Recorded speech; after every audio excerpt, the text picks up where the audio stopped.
Last video में मैंने आपसे प्रॉमिस करा था कि आपको स्टैट्यूटरी ऑडिट में ऑडिट प्रोसीजर का पेज क्या होता है वो मैं आपको दिखाने वाला हूँ। तो दोस्तों, स्वागत है आप सभी का प्रैक्टिकल ऑडिटिंग की क्लास में। मेरा नाम है सीए योगेश वर्मा और आज के वीडियो में हम सेल्स के प्रोसीजर के बारे में जानकारी लेंगे।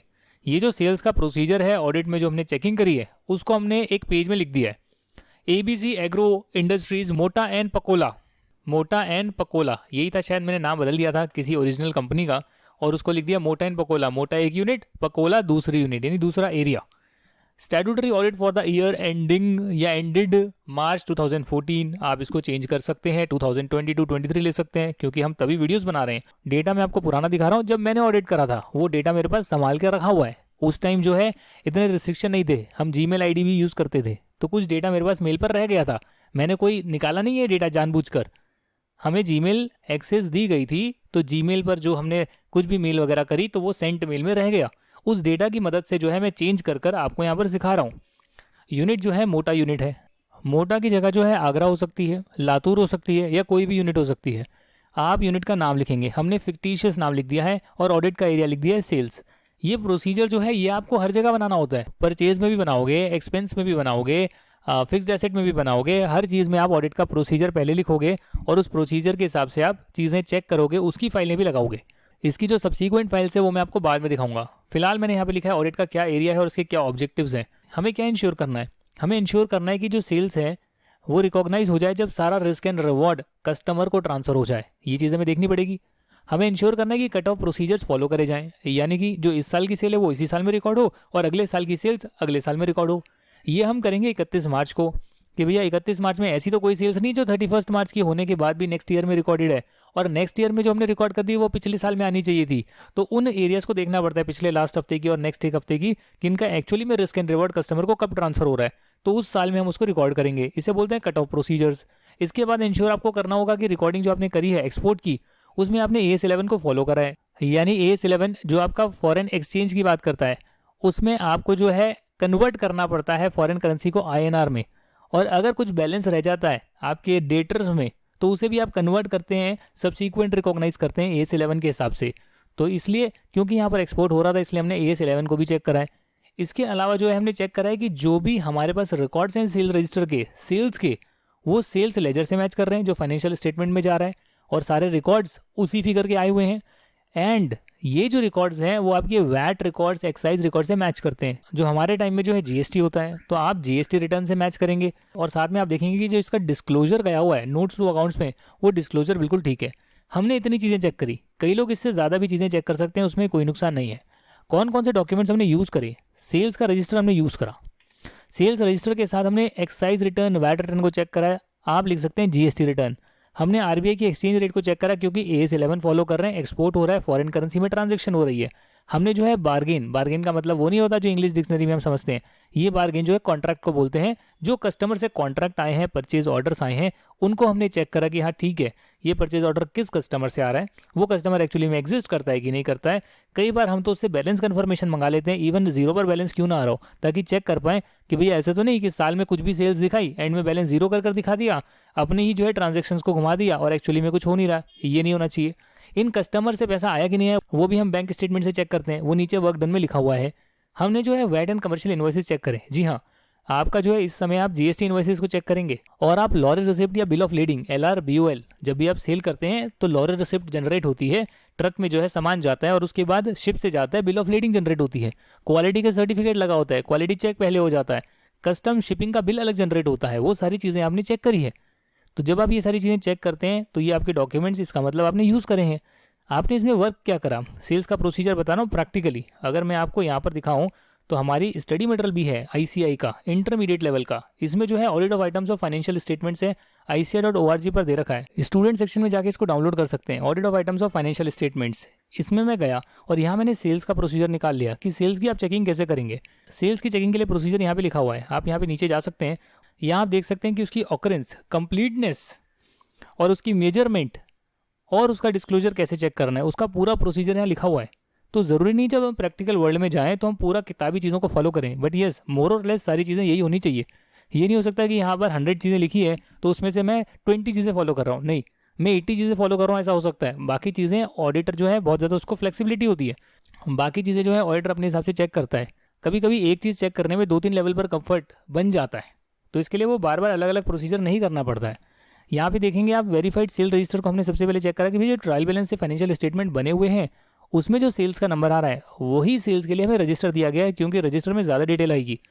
आपका जो लेजर होगा, लेजर अकाउंट में तो सिर्फ एंट्री होगी अमाउंट की, पर जो रजिस्टर होगा उस रजिस्टर में जो मैनुअली बना होगा या सिस्टम के थ्रू बना होगा और जनरेट हुआ होगा उसमें सब चीज़ें आएगी कि कितना वैट है, यानी कि कितना जीएसटी है, क्या इनवॉइस नंबर है, क्या उसमें किस प्रोडक्ट को बेचा है, किस पार्टी को बेचा है, किस लोकेशन पर बेचा है, और तमाम कैलकुलेशन होगी, कमीशन कितनी है, ब्रोकरेज कितनी है, एटसेट्रा एटसेट्रा। वो सारी डिटेल आपको सेल्स रजिस्टर से मिलती है। तो उसमें जो सेल्स आ रही है इंडिविजुअली वो टोटल आप मैच करेंगे कि हाँ ट्रायल बैलेंस में भी यही टोटल जा रहा है, इसमें कोई मिसमैच नहीं है। और मिसमैच है तो उसकी रिकन्सिलेशन बनाएंगे कि ऐसा क्यों है, उसको करेक्ट करना जरूरी है, कोई जेन्युइन रीज़न है जिस वजह से मिसमैच आया है, या उसका क्या ट्रीटमेंट फाइनेंशियल स्टेटमेंट में करा गया है। ये सारी चीज़ें चेक करने के बाद, जो कि मैं आपको अभी नहीं दिखा रहा हूँ, बट जब मैं इसका वर्क पेपर और दिखाऊंगा प्रोसीजर के बाद, वैसे ये प्रोसीजर जो है ये भी एक वर्क पेपर है, ये भी आपका ऑडिट में डॉक्यूमेंट होता है, इस पर भी साइन होता है, पर इसके बाद जो मैं आपको एक्चुअली में दिखाऊंगा जो इसका वर्क पेपर यानी सेल रजिस्टर है, तो वहाँ से आपको ये सारी चीज़ें क्लियर हो जाएगी। यहाँ देख सकते हैं हमने जो है सेल्स को रिकनसाइल करा है, यानी कि मैच करा है कि जो क्वार्टर वाइज क्वार्टर अगर रिटर्न जा रही है, मंथ वाइज मंथ रिटर्न जा रही है, तो 12 महीने की रिटर्न में क्या डेटा जा रहा है जीएसटी रिटर्न में हमारे केस में, और हमने सेल्स रजिस्टर में कितना दिखाया है और उसमें मिसमैच क्यों आ रहा है, उसका रीज़न क्या है, वो हमने फाइंड करा है, ताकि हम कॉल ले सकें कि इसका क्या करना है, या तो रिटर्न को करेक्ट कराना है, या फिर कोई ज़्यादा मटेरियल अमाउंट नहीं है तो जाने दे सकते हैं। वो सारी चीज़ें हम देखेंगे। और ये जो रिटर्न का रिकन्सिलेशन है ये भी मैं आपको दिखाऊंगा, रिटर्न खोल कर नहीं दिखाऊंगा, बट जो रिकन्सिलेशन हो रखा है कि रिटर्न में इतना अमाउंट आ रहा है और हमारे रजिस्टर में इतना आ रहा है मंथ वाइज मंथ, और इसमें ये डिफरेंस है या नहीं है, ये सारी चीज़ें मैं आपको दिखाऊंगा। Goods transfer to other location, कई बार जो है दूसरे लोकेशन पे ट्रांसफर किए जाते हैं, परफॉर्मा इनवॉइस उसका जनरेट होता है, तो उसको भी हमने चेक करा। हमने सेल्स को डिवाइड करा कि ये कंपनी जो है एक्सपोर्ट कर रही है तो एक्सपोर्ट सेल्स अलग हो गई, स्क्रैप का सेल हो रहा है वो अलग हो गया, डोमेस्टिक सेल जो इंडिया में हो रहा है वो अलग हो गया, और हाई सी सेल जो इंटरनेशनल ओशियन में सेल हो रही है वो अलग हो गई। चारों को हमने अलग अलग चेक करा, तो चारों के अलग अलग प्रोसीजर बनाए, क्योंकि एक्सपोर्ट सेल में आपका कहीं बिल ऑफ लेडिंग वगैरह बनता है, लॉयर रिसिप्ट बनती है, ये डोमेस्टिक सेल में नहीं होता। स्क्रैप की सेल में आप अलग देखेंगे स्क्रैप क्या जनरेट होता है, कितने बिकता है, कितना परसेंटेज है सेल्स का, वो सारी चीज़ें आप चेक करेंगे। और हाई सी सेल में अलग डॉक्यूमेंटेशन होती है, क्योंकि वो इंटरनेशनल सी में होती है, वहाँ पर किसी भी कंट्री की बाउंड्री नहीं होती है, तो वहाँ पर अलग प्रोसीजर फॉलो होता है, तो वो सारे डॉक्यूमेंट्स हमें चेक करने जरूरी थे। हमने सेल्स को चारों कैटेगरीज में डिवाइड करा, हमने सैंपल को हर कैटेगरी से सेलेक्ट करा, और हमने सेल्स पॉपुलेशन की कैटेगरीज बना ली, जो कि की आइटम्स थे, यानी कि करीब करीब 2.5 करोड़ से ऊपर की सेल थी। एक इनवॉइस में सेल 2.5 करोड़ से ऊपर हो रही है, वो हमने सारी चेक कर ली। और सारी चेक करने से क्या हुआ, हमने कम से कम 15% जो सेल वैल्यू के आइटम थे हमने उनको की आइटम्स का नाम दे दिया, और सारी चेकिंग के बाद हमें पता लगा कि इसकी जो वैल्यू है वो 15% है, यानी 2.5 करोड़ से ज़्यादा के जितने भी आइटम्स आ रहे हैं उसका टोटल 15% ऑफ टोटल सेल से मैच करता है, जबकि नंबर ऑफ आइटम्स बहुत कम होंगे पर इसकी वैल्यू बहुत ज़्यादा है। तो ये हमने सारे चेक कर लिए। की आइटम्स के रिजल्ट के बेस पर हमने जो है टेस्ट ऑफ कंट्रोल चेक करे, टेस्ट ऑफ डिटेल चेक करी। अब जैसे सेल रजिस्टर में तो सेल्स का जो वॉक थ्रू होता है पूरे प्रोसीजर का, वो मैं आपको नेक्स्ट वीडियो में बताऊंगा। उस वॉक थ्रू के हिसाब से हमें पता लगता है कि कितने कितने चेक्स लगे, और एक इनवॉइस पर हम वॉक थ्रू करते हैं। यहाँ पे ये भी रखा है कि performed walk through on each invoice of each category, तो वॉक थ्रू की शीट बनी हुई है, वो शीट जो है मैं आपको दिखाऊंगा, जिसमें हमने हर पर्टिकुलर कैटेगरी का एक पूरा वॉक थ्रू करा एक इनवॉइस को लेकर। अच्छा ये प्रोसीजर फॉलो होता है, उसके सारे डॉक्यूमेंट्स हमने कलेक्ट करें, उसके बेस पर जब हमें पता लगा इतने इतने कंट्रोल्स हैं, उन कंट्रोल की टेस्टिंग हमने ज़्यादा सैंपल पर करी, और कंट्रोल अगर इफेक्टिव थे तो उसके बेस पर हमने टेस्ट ऑफ डिटेल चेकिंग करी, जिसमें और ज़्यादा चीज़ें चेक करी नंबर ऑफ आइटम्स में, ताकि हम परसेंटेज ऑफ सेल्स कवर कर पाएँ, यानी 30% 40% की चेकिंग कर पाएँ वैल्यू टर्म्स में। हाँ, अगर यही नंबर लाखों एंट्रीज में होता तो जाहिर सी बात है हम ये प्रोसीजर फॉलो नहीं करते, बट जहाँ नंबर 1000 इन्वॉइसेस बने या 2000 बने लिमिट में है, तो वहाँ कहीं ना कहीं हम देख सकते हैं चलो 100-200 इन्वॉइस तो हम चेक कर सकते हैं, इसका 10-20% इन्वॉइस चेक कर सकते हैं, जिसमें करीब करीब 30-40% वैल्यू कवर हो जाए, तो वहाँ तक तो हम मैनुअल कर सकते हैं। पर बहुत ज़्यादा लाखों में होगा तो शायद नहीं कर पाएंगे। ये कंपनी बड़ी थी, 1000 करोड़ का टर्नओवर था इसका, फिर भी आप देख सकते हैं 1000 करोड़ में जब एक एंट्री जो है कि आइटम्स की 2.5 करोड़ से ज़्यादा हो रही है, तो 1000 करोड़ का 15% कितना हो गया, 150 करोड़। तो 2.5 करोड़ से ज़्यादा वाली जो सेल्स थी वो सब हमने निकाली, तो उसमें ही कितना हो गया, 150 करोड़ कवर हो गया।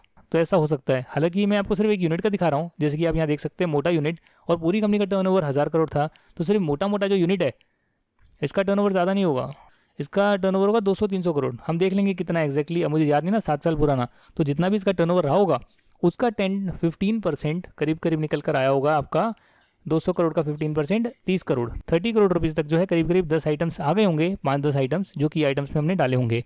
चलिए इसका तो हम पूरा प्रोसीजर देखेंगे ही, बट ऑडिट प्रोसीजर की शीट क्या होती है वो दिखाना मेरा मेन पर्पस था, जिसके लिए मैं आपको आज का वीडियो बनाकर दिखा रहा हूँ कि हमने ऐसे प्रोसीजर बनाया था। टेस्ट ऑफ कंट्रोल हमने कितने इन्वॉइसेस पर करा वो यहाँ पर दे रखा है, और टेस्ट ऑफ डिटेल हमने कितने इन्वॉइसेस पर करा, कितनी वैल्यू कवर हुई, वो सब चीज़ें हमने लिखी है। हमने ये भी देखा है कि टेस्ट ऑफ डिटेल में हमने क्या क्या चीज़ें वेरीफाई करी। हमने रेट चेक करा, जो कस्टमर का परचेज ऑर्डर आया था, जो उसने रेट दी थी, नंबर ऑफ क्वांटिटी ऑर्डर करी थी, वही हम सप्लाई कर रहे हैं, उसमें कोई मिसमैच नहीं है। जो हमारा आउटवर्ड गेट रजिस्टर है उसमें एंट्री हो रही है, गुड जो है बाहर जा रहा है, ये इस पर्टिकुलर ट्रक में गुड्स बाहर जा रहे हैं, उसकी एंट्री हो रही है, यानी प्रोसीजर पूरा फॉलो किया जा रहा है। ये चीज़ें हमें चेक करनी है। हम देख रहे हैं कि भैया जो सेल्स है वो सही रेट ऑफ एक्सचेंज पर बुक करी गई है अगर आप एक्सपोर्ट कर रहे हैं। हम ये भी देख रहे हैं जो क्वांटिटी ऑर्डर है, क्वांटिटी सोल्ड है, वो भी मैच करती है, उसमें भी कोई दिक्कत नहीं है। साथ में पूरा जो इसका डिस्पैच है वो हमने लॉरी रिसिप्ट और बिल ऑफ लीडिंग से चेक करा है। अगर लोकली जा रहा है लॉरी रिसिप्ट हो गई, बाहर जा रहा है तो बिल ऑफ लीडिंग हो गई। हमने सिर्फ सेल चेक नहीं करी, उसकी वैल्यू जो रिसिप्ट हुई है बैंक अकाउंट में, उसके लिए हमने बैंक रियलाइजेशन सर्टिफिकेट, जिसको BRC बोलते हैं, जब भी एक्सपोर्ट होता है तो उसमें रियलाइजेशन सर्टिफिकेट आता है, तो वो BRC अपने लिए सारी एक्सपोर्ट सेल्स के लिए। और जो इंडिया में ही सेल्स हो रही है उसके लिए हम बैंक स्टेटमेंट चेक कर ही सकते हैं, पार्टीज के लेजर और बैंक स्टेटमेंट से डेटा ले ही सकते हैं, क्योंकि उसमें एक्चुअली बैंक में ट्रांजेक्शन हुई होगी तभी तो बैंक में पैसा आया होगा, है ना जी। हमने सिर्फ ये नहीं चेक करा इसकी रिकॉर्डिंग प्रॉपर हुई है, सही अमाउंट पर हुई है, क्वांटिटी वगैरह सही है, क्वालिटी भी उसका सही है, इंस्पेक्शन वगैरह किया जा रहा है, ये नहीं देखा। साथ में हमने इसके साथ हमने जो है डिस्क्लोजर भी देखा कि फाइनेंशियल स्टेटमेंट में इसको प्रॉपरली डिस्क्लोज करा गया है, सही कैटेगरीज में दिखाया गया है। इसके लिए मैं आपको फाइनेंशियल स्टेटमेंट भी एंड में खोलकर दिखाऊंगा। अगर आपने फाइनेंशियल स्टेटमेंट बनानी आपको नहीं आती है तो आप मेरा एक्सेल और बैलेंस शीट का कोर्स इस ऐप में आ रहा है, वो आप ले सकते हैं। उसमें दोनों चीज़ें हैं, 5 तो केस स्टडीज़ हैं और एक्सेल पूरा सिखाया गया है। अगर आप वो बाय करेंगे तो उसमें आपको डाउट सेक्शन में एक टेलीग्राम चैनल का लिंक मिलेगा जहाँ पर एक्सेल की सारी फाइलें मैंने शेयर करी हुई हैं। क्लिक करने के बाद उन फाइलों को आप डाउनलोड कर सकते हैं और खुद भी प्रैक्टिस कर सकते हैं हर वीडियो के बाद, जिससे कि आपका कॉन्फिडेंस लेवल डेवलप होगा। अगले 10 दिन में आप बहुत अच्छा सीख पाएंगे। आगे देखते हैं, सेल्स रिटर्न को हमने चेक करा। और सेल्स रिटर्न को हमने कैसे चेक करा? सेल्स रिटर्न को आपने चेक करा कि भैया सेल्स का कितना % पिछले साल हो रहा था रिटर्न और इस साल कितना हो रहा है। ज़्यादा तो नहीं हो रहा, रीज़न क्या है, क्यों हो रहा है भाई रिटर्न, उसका जस्टिफिकेशन क्या है, वो आप मैनेजमेंट से लेंगे। कट ऑफ प्रोसीजर आप चेक करेंगे, क्योंकि कट ऑफ प्रोसीजर का मतलब क्या होता है? कट ऑफ प्रोसीजर का मतलब होता है कि आप देख रहे हैं कि 31 तारीख को, यानी कि जिस दिन आपका फाइनेंशियल ईयर खत्म हो रहा है, चाहे वो 31 मार्च हो या कोई और हो, अगर आप किसी और अन्य कंट्री में ऑडिट कर रहे हैं, प्रोसीजर नहीं बदलते हैं। वो लास्ट डेट को जो पहले सेल्स हुई उसमें हो सकता है कि सेल्स पहले हो गई, एंट्री हो गई, बट एक्चुअली में रिस्क एंड रिवॉर्ड अगले साल ट्रांसफर हो रहा है। उस केस में कहीं ना कहीं आपको वो सेल को अगले साल रिकॉर्ड करना चाहिए, करंट ईयर में नहीं करना चाहिए। तो आखिरी में जो सेल्स हुई है और नेक्स्ट ईयर की जो स्टार्टिंग में हुई है, उन पर ज़्यादा देखना पड़ता है कि करंट ईयर का करंट ईयर में हो और नेक्स्ट ईयर का नेक्स्ट ईयर में रिकॉर्ड हो। हमने यहाँ पर ये भी चेक करा कि जो क्वालिटी रिबेट है, यानी कि जब भी क्वालिटी ख़राब आती है तो कहीं ना कहीं उसका हमें रिबेट देना पड़ता है। हमने क्वालिटी रिबेट को भी चेक करा। होता क्या है कि अगर हमने क्वालिटी ख़राब सप्लाई कर दी मान लो, तो क्वालिटी ख़राब सप्लाई करने पर ये होता है कि या तो वो गुड्स हमारे पास वापस आएंगे, फिर हम रिटर्न करेंगे, या वो कहेंगे भाई चलो हम काम चला लेंगे but quality up to the mark नहीं है। तो जो रेट हमने फिक्स करी थी सेल्स के लिए, तो कस्टमर कह रहे हैं मैं पूरा पैसा नहीं दूंगा, थोड़ा सा कम पैसा दूंगा, तो जो कम पैसा दूंगा उसका हम रिबेट देते हैं, उसकी भी कैलकुलेशन हम करते हैं, जो कि क्वालिटी रिपोर्ट के हिसाब से होती है। आगे देख सकते हो, checked on sample whether quality rebate subsequently recorded pertaining to next year. तो इस साल जो सेल करी वो सेल तो आपने इस साल रिकॉर्ड करी, बट उसका जो क्वालिटी रिबेट है, वो जो इंस्पेक्शन है, हो सकता है बाद में हो और उसके बाद जो है रिबेट दी जाए, तो वो नेक्स्ट ईयर में प्रॉपर उसका रिकॉर्डिंग हो रखा है, वो भी आपने चेक कर लिया। साथ में अपने अकाउंटिंग स्टैंडर्ड 9 को फॉलो करा, जो रेवेन्यू रिकॉग्निशन की बात करता है। सेल्स जो है 2 तरीके की हो सकती है, कैरिंग इंश्योरेंस फ्रेड CIF या फिर फ्री ऑन रोड। तो कहीं ना कहीं में ये चेक करना ज़रूरी है कि जो टाइटल है इसका वो बायर को पास हो गया है कि नहीं हो गया, क्योंकि फ्री ऑन रोड में आपको जैसे ही आपकी फैक्ट्री से निकलता है आप इसको रिकॉर्ड कर लेते हैं, सेल्स मान लेते हैं। जबकि CIF जो सेल होती है उसमें कॉस्ट इंश्योरेंस फ्रेट, तो वहाँ पर आप सारा खर्चा करते हैं कस्टमर तक पहुँचाने के लिए। इन्होंने जो एक्सपोर्ट को रिकॉर्ड करने के लिए जो एक्सचेंज रेट ली है, क्योंकि एक्सपोर्ट बाहर होता है, डॉलर्स में पेमेंट आती है उसकी, तो उसके लिए रेट इन्होंने इनवॉइस डेट पे जो एक्सचेंज रेट चल रही है उससे रिकॉर्ड कर लिया। जबकि बिल ऑफ लीडिंग एक्चुअली में क्या है, जब आप शिप कर रहे हैं वो वाली डेट आपको ले लेनी चाहिए थी, क्योंकि एक्चुअली में तब माल रिस्क ऑन रिवॉर्ड जो है तब आपका ट्रांसफर हो रहा है, ऐसा हम मान सकते हैं। तो उसमें कोई ज़्यादा कोई फ़र्क नहीं था, इससे कोई ज़्यादा फर्क पड़ता नहीं है। ऐसे हमने इसको कंक्लूड कर लिया कि भैया कंक्लूजन क्या है, sales are fairly disclose in the financial statements. मैंने कब करा उसको डाल दिया, किसने रिव्यू करा वो डाल दिया, दोनों ने साइन कर दिए, प्रिंट आउट ले लिया और बाकी के वर्किंग पेपर का प्रिंट आउट लेकर भी लगा दिया और उसकी एक फाइल बन गई। इसे बोलते हैं डॉक्यूमेंटेशन। और ऑडिट प्रोसीजर को कैसे हम लिखते हैं, हो सकता है मैं आपको सारे ऑडिट प्रोसीजर जल्दी दिखा दूं, क्योंकि एक प्रोसीजर मैंने आपको डिटेल में डिस्कस कर लिया है, तो आपको पता लगेगा जब हम नेक्स्ट प्रोसीजर परचेज एक्सपेंस या फिक्स एसेट का खोलेंगे कि अच्छा ऐसे ही प्रोसीजर बनने होते हैं और फिर ऐसे फाइलें बनती है, चेकिंग होती है। आगे जो है मैं आपको सेल्स की चेकिंग बताऊंगा। सेल्स की चेकिंग में पहले आपको सेल्स का प्रोसेस गो थ्रू कराएंगे और उसके बाद आपको TOC TOD शीट्स दिखाएंगे, सेल्स का रजिस्टर दिखाएंगे, रिकन्सिलेशन दिखाएंगे। जब ये सारी चीज़ें दिखाएंगे तो कहीं ना कहीं आपको कंफर्ट डेवलप होगा कि हाँ भैया हाँ, ये सेल्स को ऐसे चेक किया जाता है। सेल्स की चेकिंग के बाद परचेज करेंगे, एक्सपेंस करेंगे, फिक्स एसेट करेंगे, कैश एंड बैंक बैलेंस करेंगे, उसकी रिकन्सिलेशन कैसे चेक होती है, कुछ लाइबिलिटी साइड पर चेक करेंगे, डेटर क्रेडिटर का बैलेंस कंफर्मेशन, उसकी शीट, उसकी एजिंग, ये सारी चीज़ें हम चेक करेंगे ताकि आपको जो ऑडिट का बेसिक है, ऑडिट कैसे करनी है, वो आपको पूरी क्लैरिटी मिले। उसके बाद अगर हमारा एक्सपर्ट लेवल मॉड्यूल आता है जो कि टाइम के हिसाब से डिपेंड करता है, तो उसमें एक्चुअली में जो पार्टनर लेवल की और ऑडिट रिपोर्ट की जो डिस्कशन होगी वो होगी। अभी तो मैंने आपको प्रोसीजर समझा, प्रोसीजर समझाने के बाद एक्चुअली मैं दिखा रहा हूँ कि अच्छा सभी फॉलो किया गया है, लाइव डेटा के साथ दिखा रहा हूँ। एंड में जो है रिपोर्ट पर डिस्कशन करेंगे कि अब रिपोर्ट लिखनी है तो क्या क्या पार्टनर जो है चीज़ें कंसीडर करें वो रिपोर्ट लिखने के लिए, जो ट्रू एंड फेयर व्यू की रिपोर्ट जा रही है। तो चीज़ें तो चलती रहेगी, नेवर एंडिंग कोर्स है, कभी खत्म नहीं हो सकता ये। हर हफ्ते वीडियोस आते रहेंगे, दोस्तों के साथ जरूर शेयर करिएगा। हर हफ्ते इसको देखकर अपनी नॉलेज बढ़ाइएगा, अपनी फॉर्म में देखिएगा क्या चीज़ें फॉलो हो रही है, और कहीं ना कहीं जो है इससे आपका ज्ञान बढ़ेगा, आप बेटर जो है प्रोफेशनल बन पाएंगे। और अगर आप ये जल्दी ले लेते हैं कोर्सेज, जल्दी कर लेते हैं तो ज़्यादा फायदा मिलेगा। सीए बनने के बाद इतना फ़ायदा नहीं है जितना एक आर्टिकल असिस्टेंट या 12th पास स्टूडेंट इसको देखता है, कॉलेज में देखता है, इंटरमीडिएट के साथ देखता है या क्लियर करने के बाद देखता है, उसको मिलेगा। Thank you very much for watching this video. जय Hind. Will see you in the next video next week. Tata and bye bye.